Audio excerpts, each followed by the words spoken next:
അങ്ങനെ അവർ ബ്രഹ്മദേശത്തേക്ക് എത്തി. ഇത്തിരി വലഞ്ഞെങ്കിലും ബ്രഹ്മദത്ത നമ്പൂതിരിയെ കാണാൻ പറ്റി. എല്ലാ കഥകളും തിരുമേനിയോട് പറഞ്ഞു. തിരുമേനി പറഞ്ഞു, നിങ്ങൾ ഒരിക്കലും ഭയപ്പെടേണ്ട, ഞാൻ അവളെ തളച്ചോളാം. നിങ്ങൾ ധൈര്യമായി പാലക്കിലേക്ക് പൊക്കോളൂ. അങ്ങനെ അവിടുന്ന് 3 നാഴിക കഴിഞ്ഞ് തിരുമേനി പുറപ്പെട്ടു.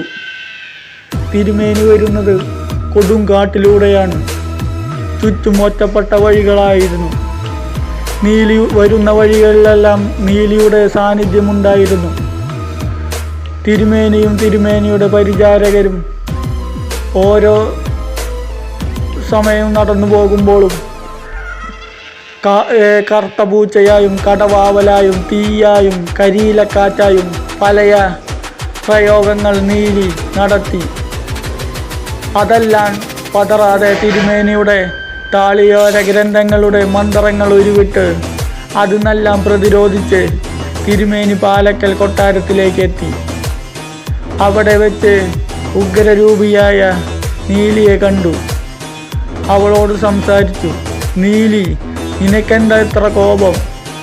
ഇത്രയും പ്രതികാരം ചെയ്തിട്ടും നിന്റെ പക ഒതുങ്ങിയില്ലേ? ഇല്ല തിരുമേനി, എൻ്റെ ആഗ്രഹങ്ങൾ സാധിക്കാതെയാണ് ഞാൻ മരിച്ചത്. എനിക്കിനിയും പ്രതികാരം ചെയ്യണം.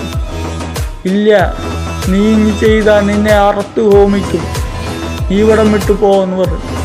അങ്ങനെ നീലി പറയും, ഇല്ല, എന്നാൽ നിന്നെ ഞാൻ ആവാഹിക്കും എന്ന് പറഞ്ഞു.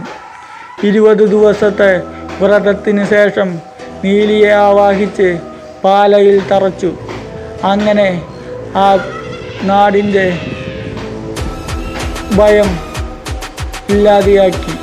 തിരുമേനി ബ്രഹ്മദേശത്തേക്ക് മടങ്ങി. ഇതൊരു സാങ്കല്പിക കഥയാണ്. ഈ കഥാപാത്രങ്ങളുമാണ്.